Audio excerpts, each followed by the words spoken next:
Hey, Phil, just very impressed with your command of the 2-minute drill against Texas State. It kind of dawned on me, when was the last time you did a 2-minute drill against live ammunition? It must have been high school, right?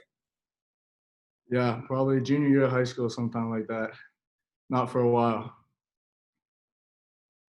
Did it all come back to you a little bit, or? Yeah, I think what helped me the most is the way that we've been practicing. We've done 2-minute, and I think we've got a good feel for it. We've got a separate package for it, so it's good. We'll go to Julian. What's up, Phil? I know you were saying like, hey, sometimes in the first half I was taking my shots, and maybe I got a little greedy. And then in the second half, you saw your check downs, made all your check downs, and then things kind of came a little easier. And then Jeff was kind of joking like, hey, we got to tell them it's the fourth quarter and it's a close game and we need to score in the first quarter. But for you, what's the balancing act between that, where you want to be aggressive, you want to take your shots, but also like, hey, I want to, make my check downs and hit my open receivers? Yeah, so late in the game, we were just really thinking that we had to do it. It was do or die. We either made the plays or we lost. So I think we did kind of click to a higher gear. And we just have to come out like that. I think we've started slow the last 2 games. So for whatever reason, we just have to really focus on coming out fast and trying to score early. And just as a quick follow, Jeff was also saying when you look at the film, there are tons of open receivers out there, but when you go back and look over, are you like, yeah, I see him now, like I got you, I see what you're saying, or is it like, man, it's different when you're on the field that way? No, I missed reads. Guys were open, so I should have hit them.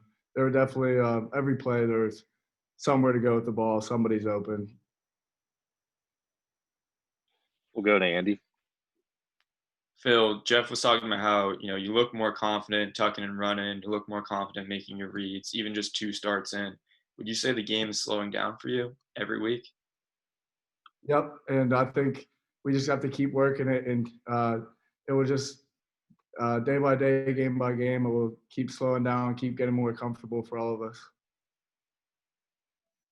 We'll go to Dan. Phil, UNC sacked Syracuse a lot in their game. I think it was 8 or 7 or 8 sacks that they had.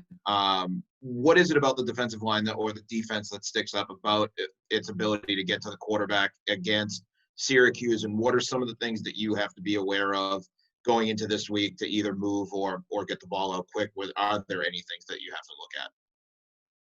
I think their defensive line is very good. Their front 7, they've got speed and size, and they work good techniques.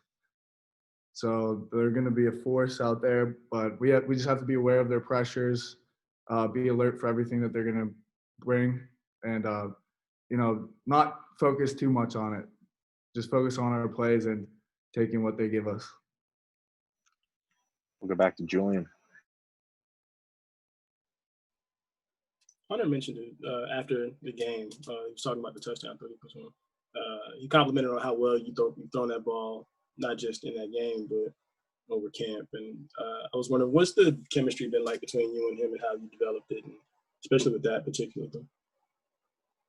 Yeah, the after practice throwing sessions just pay off. The more we can do, the better. I think Hunter's been great. He always wants to get extra throws. So we just try to work some of those routes, work the timing and the rhythm, and I think it's paid off. We're starting to build a good connection.